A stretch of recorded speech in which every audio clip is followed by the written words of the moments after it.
Bem-vindo à Comissão Executiva, um programa feito em parceria com a Ordem dos Economistas. Hoje, obviamente, vamos olhar para os dados da execução orçamental, dados importantes, também perspectivar um pouco aquela que é a situação na Europa e olhar, ou pelo menos tentar olhar para aquilo que poderá vir a ser o orçamento do Estado para 2013. É convidado especial desta edição João Salgueiro, economista, e também Rui Leão Martinho, bastonário da Ordem dos Economistas. Agradeço aos dois a vossa presença.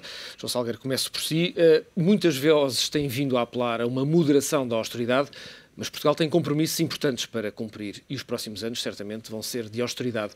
Parece-lhe que há alguma irresponsabilidade quando se fala de moderação da austeridade? Parece-me que têm sido afirmações inconsequentes, que não vão ter consequências. Porque se diz uma coisa é o contrário. Diz que temos que cumprir o que está e depois diz que não se deve cumprir o que está. Claro, isso não ajuda nada, nem na opinião pública em Portugal, nem a credibilidade externa. Eu acho que temos que escolher um rumo e mantê-lo. E depois, se é preciso alterar, altera-se. Por exemplo, eu acho que a política orçamental devia ter sido corrigida há meses atrás, quando se começou a haver sintomas de que tínhamos que corrigir o tiro, porque não estavam a dar os resultados que se pensava às medidas. Quando se deixa chegar à opinião pública a necessidade de uma mudança e a mudança bem atrasada, é sempre pior. Ora bem, eu acho que falar da austeridade não é a melhor maneira. Não há nenhum treinador ou selecionador que motive as pessoas dizendo que têm que ser austeros. Não, tem que ter vitórias. E nós não estamos a dizer às pessoas o que temos que conseguir, estamos a dizer que têm que se sacrificar. Eu acho que em vez de convocar os portugueses para a resignação, devíamos convocar os portugueses para os desafios e ganhá-los, ou procurar ganhá-los, de uma forma clara. E eu acho que é pena que não se faça isso. Não é? Porque em maio do ano passado, quando tivemos que recorrer à ajuda internacional, isso foi, no fundo, uma confissão de que o modelo que estávamos a seguir tinha sido derrotado. Tanto quanto eu vejo, é uma coisa parecida com a descolonização. Vamos continuar a aguentar, depois de repente desaba tudo. Tem que se corrigir as orientações a tempo. O pedido de auxílio, no fundo, é um reconhecimento de que o modelo que estávamos a seguir, que era de criar empregos e manter empresas à base de despesa pública, que não era possível. E esse modelo alterou-se muito, entretanto?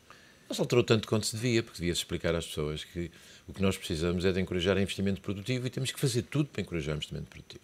Portanto, ver o que é que os outros países fizeram, com sucesso, e fazer o mesmo. Porque dentro da Europa e fora da Europa, há países que neste momento estão a crescer muito bem, fizeram reformas a tempo, não é? Nós ainda não. Rui Leão Martinho, que reformas é que é preciso fazer? Pois, bom dia. Em primeiro lugar, deixe-me congratular com a presença aqui do Sr. João Salgueiro, que é muito importante para nós nesta discussão e que com certeza nos dá pistas muito importantes com o seu conhecimento e com a sua sabedoria. Eu realmente acho que Portugal tinha, a partir do momento em que pediu a assistência e em que definiu um determinado caminho, tinha efetivamente uma rota. Essa rota, surpreendentemente, há uns meses atrás, começou a divagar e começou a perder-se. E neste momento nós temos de novo que focalizar qual é o nosso problema. E o nosso problema, penso que é exatamente este, que é temos que fazer as reformas que têm que acompanhar e mais, têm que justificar estas restrições e esta austeridade que Portugal está a ter. Porque, repare, isto tudo são pessoas, indivíduos, famílias e aqueles que estão nas empresas. As pessoas têm que compreender e vão aceitar que façam determinados sacrifícios se virem que também quem governa, quem orienta, quem manda, também está, por outro lado, a fazer verdadeiros sacrifícios. Questões de princípio, nós já temos, e é sempre bom ter, exemplos vindos do topo de princípio. Cortar aquilo que se chamam mordomias, andar, por exemplo, de classe económica nos aviões, tudo isso é bem aceite e acho que é um bom exemplo. Mas agora temos que ir mais fundo. E nós sabemos que não podemos aguentar este orçamento de Estado, ano após ano, com tudo o que lá está orçamentado. Ou seja, nós temos que ter coragem de começar a desorçamentar despesas que não cabem e nem vão caber nunca em qualquer orçamento de Estado em Portugal. Refiro-me sobretudo à saúde e à educação. Nós temos exemplos, e o Dr. João Salgueiro há bocadinho referiu, de outros países que começaram a fazer a transição de Estados que eram responsáveis, digamos, por exemplo, pela educação nos seus países e que foram transitando para aquilo que é chamar a sociedade civil, chamar a sociedade, as entidades privadas e fazer um caminho em que há liberdade para escolher aquilo que se quer para o aluno, a escola, o tipo de ensino, e se o Estado precisa de entrar, entra subsidiariamente com um cheque educação, com um cheque aluno, mas não tem esta responsabilidade total de ter todo o ensino, e sobretudo até ao fim do secundário, com um peso brutal no Orçamento de Estado, com problemas todos os anos pela centralização no Ministério da Educação, de listas de professores, de programas, etc. Isto tudo é uma grande sobrecarga que pode ser a pouco e pouco, mas tinha que ser já, porque já temos agora um ano e tal de governo, tinha que começar a ser, como eu digo, desorçamentado. O mesmo na saúde. Nós não temos de dizer aos cidadãos, porque esse não é o que se quer, que vamos deixar de os proteger na saúde, ou melhor, na doença.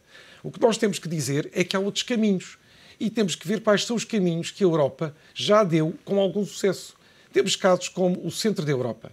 A Holanda fez com algum sucesso primeiro, agora está a encontrar alguns entraves, a transição do Sistema Nacional de Saúde para um sistema em que todos têm acesso, mas em que todos têm como que um cartão de saúde que é ou pago pelos próprios, ou pago pelas empresas onde trabalham, ou pago pelo Estado, no caso das pessoas não terem rendimentos que justifiquem.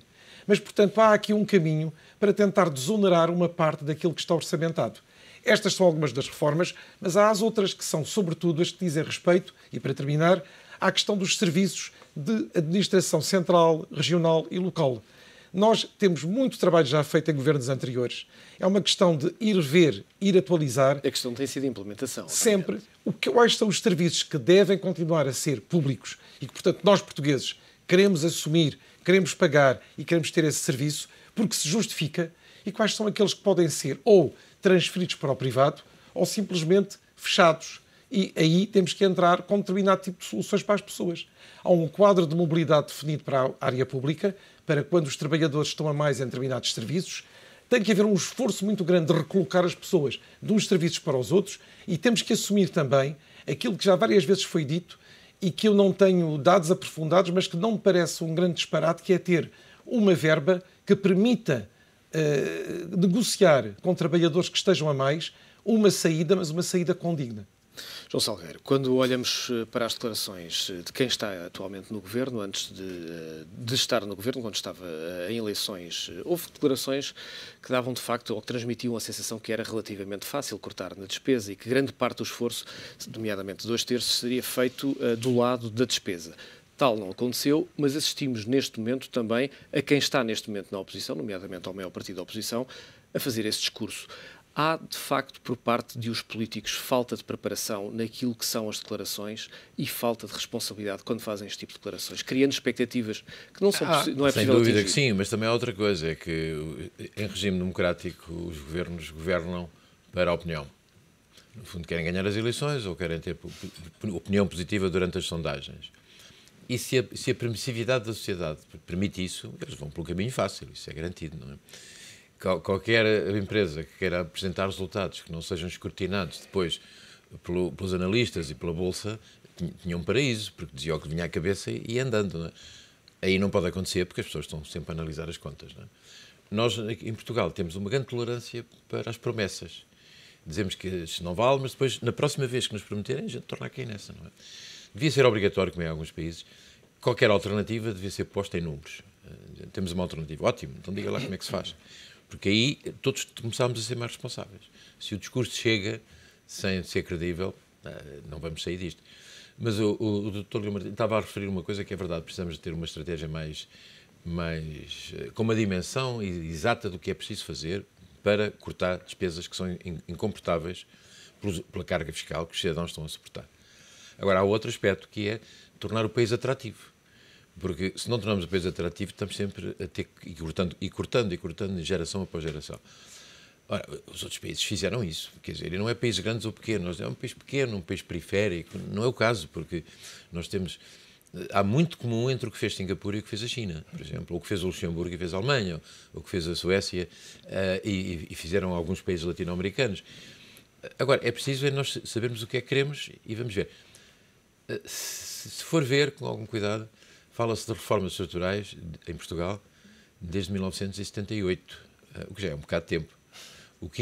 Sobretudo tendo em conta que a falta de implementação dessas reformas já falava dessas reformas. Não, já o Constitucional. O governo professor Mota Pinto começou a falar na necessidade de reformas estruturais. E depois, quando foi o Bloco Central, um dos argumentos que se usou foi dizer que com a maioria de 2/3 na Assembleia, o PS mais o PSD, podem fazer as reformas todas. E depois não se viu. Portanto, nós andamos a saber o que temos que fazer na burocracia, na justiça, na fiscalidade, na maneira como nós encaramos os investidores estrangeiros. Este episódio recente do custo fiscal do Centro Internacional de Negócios da Madeira é uma coisa absurda, porque as empresas que não estão cá não pagam impostos. Nós resolvemos o problema correndo com as empresas que pagavam pouco e agora pagam zero, não é? Criavam poucas empresas, agora criam zero. E foram para a Holanda, que sempre aproveita essas pequenas migalhas e está de boa saúde. Não é? O facto de estarmos constantemente a olhar de formas diferenciadas para a fiscalidade em Portugal é também um fator de falta de atratividade de Portugal? É, claro que é. Nós devíamos ver o que é que... não era muito difícil, nós fazemos... com meios de pessoas fazia-se uma sondagem àquilo que pode motivar as empresas a virem para Portugal. Já devíamos começar por ver o que os outros fizeram e depois ver se temos alguma coisa diferencial, que é sempre uma boa maneira. Segmentar a nossa oferta. Não se tem feito. A descida da taxa social única para as empresas era um atrativo? Não era muito, em geral. Agora, o que nós devíamos ter feito era replicar o que fizemos na Auto Europa. Era ver quais são as empresas que estão a pensar expandir-se, aproximá-las e dizer o que é que vocês precisam para trabalhar em Portugal. Precisam de pagar menos durante a fase de arranque, que é o caso. Depois não é preciso, em velocidade de cruzeiro, não é? Precisam de criar alguma facilidade para treinar as pessoas. O regime fiscal, durante 10 anos, não pagar impostos. Porque mesmo que eles não paguem nenhum imposto, estão a pagar impostos. Porque estão a pagar às pessoas, as pessoas vão aos supermercados comprar e pagam IVA. Vão consumir e vão fazer girar a gasolina. Economia. E quer dizer, mesmo que não paguem impostos de empresa, estão a contribuir para aumentar a receita fiscal. Eu, para completar apenas isto, ia dizer o seguinte, é que para além das reformas que nós chamamos estruturais, mas que são reformas necessárias que já devíamos ter começado a fazer, estamos sempre a tempo de começar, mas tem que ser rápido. Não podemos estar a pedir sacrifícios e a prometer algumas destas medidas apenas a partir de 2014, já quase em fim de legislatura. Para além disso, há a questão do emprego que se relaciona com isto e que tem a ver com o seguinte, quem vai criar emprego são sempre as empresas, mas são sobretudo aquelas novas empresas que nós consigamos aliciar. Ora, o que a República Checa ou a Polónia fizeram na Europa foi, para essas empresas, criaram, e a Europa permitiu, a União Europeia permitiu, zonas em que é possível as empresas instalarem-se, as alemãs tomaram grande partido dos dois países e instalam-se com determinadas condições. Primeiro, uma facilidade muito grande de licenciamento. Depois, uma grande facilidade de entender o sistema fiscal. Sustentável, amigável, simples. E depois, o seguinte, venham para cá, ficam X anos, suponha 10. Durante 10 anos, até terem lucros, não pagam impostos. Mas criam postos de trabalho. E como disse muito bem o Dr. João Salgueiro, fazem girar a economia. Porque vão pagar para a Segurança Social pelos empregados, não pagam diretamente, mas eles pagam indiretamente, vão receber os seus rendimentos, tudo começa outra vez daquela sensação de recomeço ao consumo, recomeço ao movimento, digamos, das pessoas se sentirem relativamente com umas expectativas mais elevadas, também importante. E essas empresas, depois de instaladas, têm essas benesses ou até não distribuírem lucros e, portanto, retêm-nos na companhia e voltam a reinvestir, ou até ter lucros. Portanto, há várias maneiras de o fazer. E era muito fácil, neste trabalho que o BAICEP tem feito e que também a nível do Ministério dos Negócios Estrangeiros tem sido feito, começar a tentar ter em Portugal esse aliciamento, porque, repare, nós temos tudo. Temos infraestruturas, temos telecomunicações, temos mão de obra, não toda especializada, mas alguma especializada, e temos muita gente nova que está muito bem preparada e que está no mercado sem emprego. Portanto, era uma ideia para tentar, ao mesmo tempo que fazíamos reformas, para justificar que estamos a cortar e estamos a pedir aos cidadãos para pagarem mais por impostos, mas estamos também a aliciar novas empresas, que serão outras. Se calhar já não são empresas de tantos trabalhadores como tivemos a Bosch ou como tivemos a Blaupunkt num tempo, digamos, dos anos 70, 80. Mas serão outras, se calhar até de nível tecnológico mais importante, que depois nas exportações teriam importância. Recentemente temos tido a Siemens. Temos a Siemens, que é aquela que cresce mais. Cresce mais. Algumas empresas como a Microsoft, a Nokia, têm vindo a trazer também para Portugal alguns centros ou aqueles centros, de desenvolvimento. Exatamente, ou bancos. Lembre-se que e para além do apoio ao funcionamento da economia e aos impostos diretos que se pagam quando se compra, até gasolina e gasóleo e tudo isso, eletricidade e telecomunicações e por aí adiante, há outras duas vantagens que essas empresas trazem. É que fazem subir o nível de desempenho dos seus quadros. A Auto Europa tem contribuído muito para a exigência de profissionalismo. Deixam a escola, não é? e melhora a imagem de Portugal no mercado internacional, uma que vem ajudar que venham outras a seguir. Portanto, nós devíamos estar... Perdemos um ano, efetivamente, em não tentar fazer isso. E o momento é muito bom, quanto a mim, porque há duas realidades que têm consenso, penso eu. Uma é que a Europa não está a crescer muito. A Europa sabe que não está a crescer muito. E depois sabe que nós, este desempenho que temos a ter, não é suficiente. Nós devíamos oferecer como case study para eles. Nós vamos fazer aqui um programa com o vosso apoio para mostrar que a Europa pode crescer. Eles deviam adotar aqui na Europa o método Deng Xiaoping. Portugal é uma zona especial. E, portanto, vamos fazer disto uma zona de crescimento. E nós devíamos oferecer-nos para isso. Mas falta esse rasgo estratégico por parte de quem está a governar neste Devíamos momento. pôr como patrono o Sr. Ping, o Sr. Deng e tal. Quer dizer, que era a melhor maneira. João Salgueiro, de novo está em cima da mesa a questão da privatização, eventual privatização da Caixa Geral de Depósitos, em parte, em 20%, em 40%, não se sabe exatamente o que é que está em cima da mesa. O senhor iniciou a carreira, se a memória não me traz, exatamente no Banco de Fomento, foi presidente do Banco de Fomento, foi presidente da Caixa e, portanto, tem uma visão privilegiada para poder falar sobre este assunto. Faz sentido o Estado ter um banco como a Caixa Geral de Depósitos? Bom, faz ou não faz conforme se usa, não é? Quer dizer, é como tudo. Faz sentido ou não ter uma máquina, se soubermos usar, faz. Se não soubermos usar, não faz. Eu tive, não sei se tive sorte, mas acho que não foi só sorte. Tínhamos uma equipa muito boa, tanto num caso como no outro. Tivemos conflitos com os governos da altura, mas nunca o governo nos impôs nenhuma decisão que fosse irracional ou apoiar qualquer coisa absurda.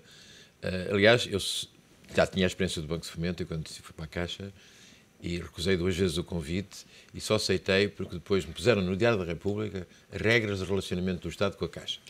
E uma das coisas que estava é que qualquer operação que fosse julgada que não era do interesse dos fundos que nós representávamos, que eram os dos depositantes, no fundo os bancos estão a trabalhar com o dinheiro que é dos outros, não é? E qualquer operação que nos parecesse absurda, porque nós dávamos um voto de confiança para gerir um património, que era alheio ainda por cima, que seria por conta e ordem do Estado. O Estado podia dar a ordem, mas tinha que dar claramente e tinha que dar as garantias necessárias. E assim aconteceu em 2 ou 3 casos de conflito. Portanto, o instrumento é ou não bem utilizado conforme as regras que se estabelecem e o cumprimento dessas regras. Nunca, como eu digo, nunca tive dificuldade e penso que os meus antecessores também nunca tiveram nenhuma dificuldade em relacionar com governos os mais diversos. Não é? Agora, quando exemplo, fala de antecessores, não fala de seguintes. Não, de seguintes eu não sei. Agora, eu conheço a experiência de quando lá estava. Agora, não posso conhecer a experiência seguinte que já lá não estava, não é? Mas não quero fazer um juízo sem uma avaliação mais clara. Mas, agora, o que eu vejo é que se põe na agenda a privatização da Caixa por uma questão de necessidade financeira, basicamente. Exato. E no pior momento em termos de encaixe. E é uma altura em que não se devia estar a vender. Devíamos estar. Vamos vender qualquer património que se venda agora é preço de saldo, é preço arrasado. Porque a imagem de Portugal neste momento não está boa. A imagem da banca ao nível mundial é dos setores piores e mais desvalorizados. Sabe-se que o governo vai vender, precisa de dinheiro, vai negociar nas piores situações. E a argumentação que eu tenho visto não me convence nada. Relativamente à questão de um banco de fomento focado exatamente para essa questão. Neste momento, o Brasil, por exemplo, tem um banco de fomento propriamente dito, o próprio Banco do Brasil tem muitas vezes esse tipo de função para apoiar a economia. Nós perdemos um pouco essa noção, eliminamos o Banco de Fomento. Sem o dizer, mas na prática aconteceu. Mas repare, tenho ouvido argumentos para a privatização parcial, que é uma coisa que me parece absurda. E já agora fazendo parênteses, porquê? Porquê? Porquê é que parece absurda a privatização parcial? Porque é uma coisa, os argumentos que eu tenho ouvido são absurdos, são de fugir. Quer dizer, vamos meter o interesse privado na banca para disciplinar o interesse público. Eu não vejo como é que os interesses privados, em que país nenhum, tutelam os interesses públicos. O contrário às vezes não acontece, infelizmente, mas isso é que eu não consigo perceber. E eu prefiro, eu acho que os interesses privados nem sempre coincidem com o interesse nacional. Nem sempre. Portanto, por isso é que tem que haver alguma regulação e alguma supervisão. Isso é que há regulação. Bem, agora, o que não acredito é que o contrário possa ser. A Constituição prevê os mecanismos para meter os governos na ordem. Portanto, se não se usam os instrumentos que existem, ao Tribunal Constitucional, à Assembleia da República, ao Presidente da República, há uma série de instrumentos para assegurar que o Estado funciona como deve ser. Não vão ser os interesses privados que vão assegurar isso. A experiência do Banco de Fomento foi desastrosa. Nós, numa altura, tínhamos bancos privados lá. Foi desastroso. Porque, obviamente, eu prefiro que a convergência dos interesses públicos e privados, que é necessário encorajar, ir ao encontro da estratégia do setor privado, mas deve ser feita na praça pública e não dentro de uma empresa. Porque hoje dizemos que há, às vezes, uns acordos pouco claros entre alguns grupos e o Estado. Mas isso não pode melhorar tanto dentro dos bancos, não é? E no Banco de Fomento acontecia isso. É que se usava a decisão de crédito do Banco de Fomento para depois fazer as operações no setor privado. Portanto, qualquer operação tem que ser feita com muito cuidado. O momento não é bom, mas eu não sei se é indispensável ou não tenho que me pronunciar sobre isso. Agora, se fizer, que se faça aproveitando, não cair nos erros que em tempos se cometeram, não é? Rui Leão Martinho, que comentário faz sobre esta questão eu da acho Caixa? que ninguém melhor que o Dr. João Salgueiro, que aliás fez uma passagem na altura brilhante pela Caixa, já nem falo do Fomento, que também lhe ocupou muitos anos de trabalho, penso que tem razão. E vou-lhe dizer outra coisa, eu penso que nós temos que olhar para a questão da Caixa Geral de Depósitos, e era a única maneira que há 2 anos, 1 ano e meio, já era discutida, e eu como português e com formação económica sempre defendi, é que a Caixa devia ser o nosso verdadeiro banco de desenvolvimento e de fomento. E devia ser um banco com características de, durante este período difícil, estar exatamente a apoiar com fundos europeus e com o que ela tem, digamos, de grande lastre em Portugal, a apoiar as PMEs, as pequenas empresas, as exportadoras, fundamentalmente, não fazendo outro tipo de operações. Não é porque as operações depois dão resultados maus ou são especulativas. É que era um banco focalizado só aí, em desenvolvimento e fomento. Porque nós, na altura, quando acabámos com o Banco de Fomento, estávamos num período de privatizações. Tudo, na altura, foi privatizado e parecia que o nosso desenvolvimento integrado na Europa não se coadunava já com o que é o Banco de Fomento. Não foi assim.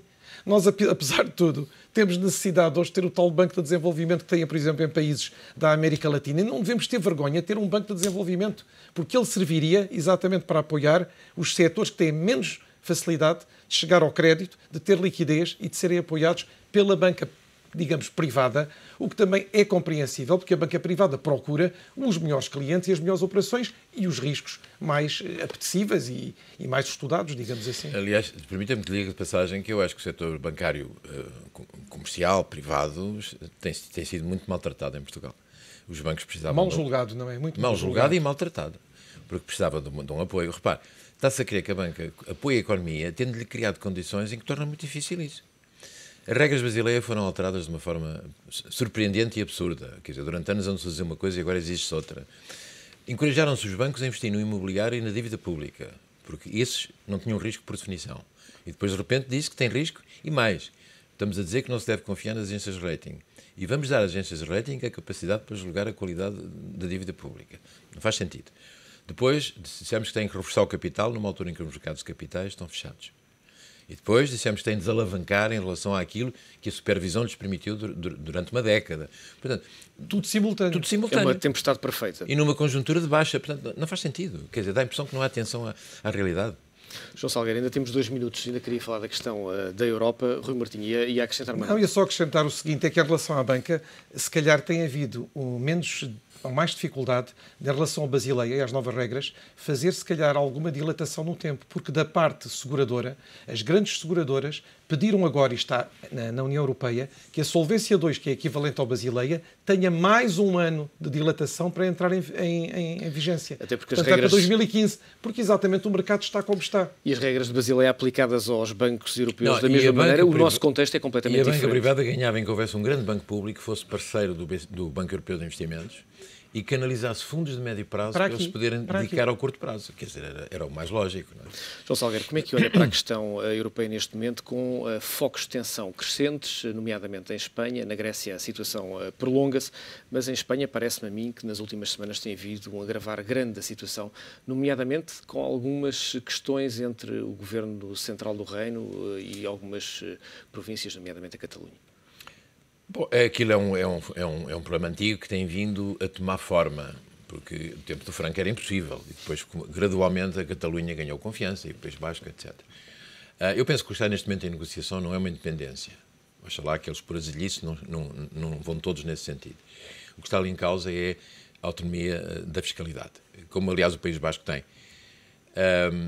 Eu acho que isso era possível. O Partido Socialista em Espanha já fala em estudar a necessidade de uma federação de nações espanholas. Portanto, se calhar vai-se caminhar para isso. Eu penso que sim. Vai-se caminhar para isso. Rui Martinho. Não, outro dia falámos aqui nisso, exatamente na ETV, e eu estava um pouco, aquilo que leio, aquilo que tenho como informação, um bocadinho na ideia de que vamos caminhar para essa federação dentro dos vários Estados ou nações espanholas. Porque, efetivamente, é já muito difícil recuar. E embora haja esta questão do endividamento de várias dessas regiões, eu penso que este movimento, que é um movimento entre o nacionalista e entre o querer uma grande autonomia, muito mais do que aquela que lhes é dada pela Constituição Espanhola atual, poderá levar no caminho da federação, à semelhança de outros Estados europeus. Se este conflito, que ainda é limitado, não for bem orientado, pode acabar de uma forma má, pode acabar numa independência, é evidente.